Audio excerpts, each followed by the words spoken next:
Hi, my name is Eyal Kless, and I want to speak to you today about keeping a straight bow. This is essential to creating a good, healthy sound, is to keep your bow somewhere between the bridge and the fingerboard. It can go from here, here, even closer, depending how loud you want to be. But as you move, you need to maintain that it's parallel and it's not moving across and creating hissing or scratching sound. Problem is, our arm is not made to do this. Our arm is, if we take my arm like this and I just move it in a natural way, then you see that I'm all over the place. To create a straight bow and violin, we need to move together with several parts of the arm needs to work together to create this, and your eyes need to control the string itself until you have a good feeling of what a straight bow is. A lot of people just maintain their eyes here, or if you need to get a video camera or get a mirror at the beginning just to see that you're not going anywhere. You're just maintaining this straight. Now, to make things even more confusing, there are two main ways you can do it, and I'm going to show you both.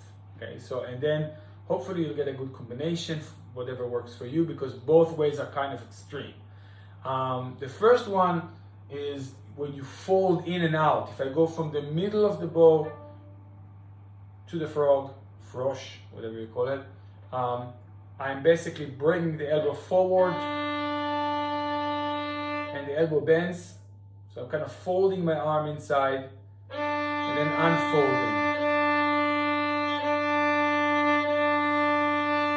See, so it's quite kind of a elbowy movement forward and backwards, okay? And my eyes are here, and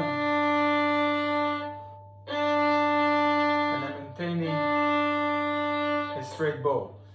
The second way of doing it, which I actually like better, I'm much more leaning towards that one, is that instead of going forward, the elbow goes upwards. So I'm bringing my elbow, not my shoulder, I'm bringing my elbow upwards, and that keeps my wrist quite in a natural position. So I can go, I'm not folded like this, which is very extreme position. I'm here, and from here I can do many other movements. So I'm actually much more towards bringing the elbow upwards than forwards, okay? But they're wonderful players. You can see soloists playing anywhere between those two, because you can also do slightly and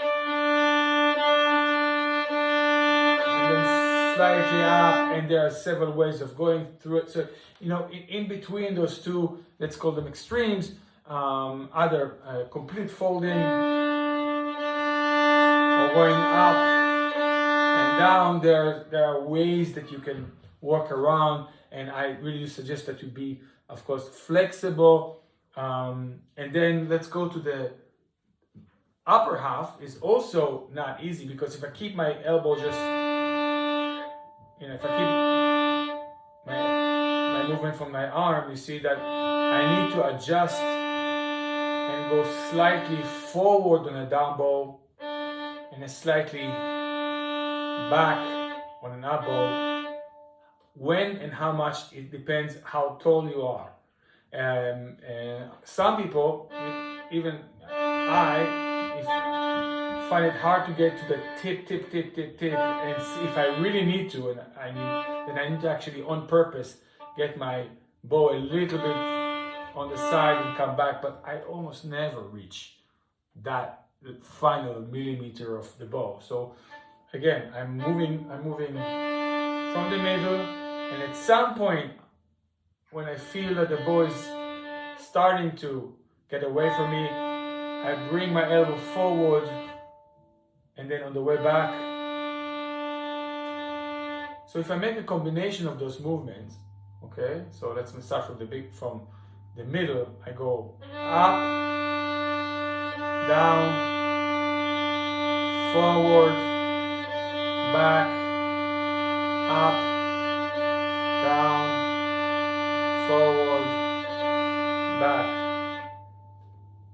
Or up, fold, unfold, forward, back.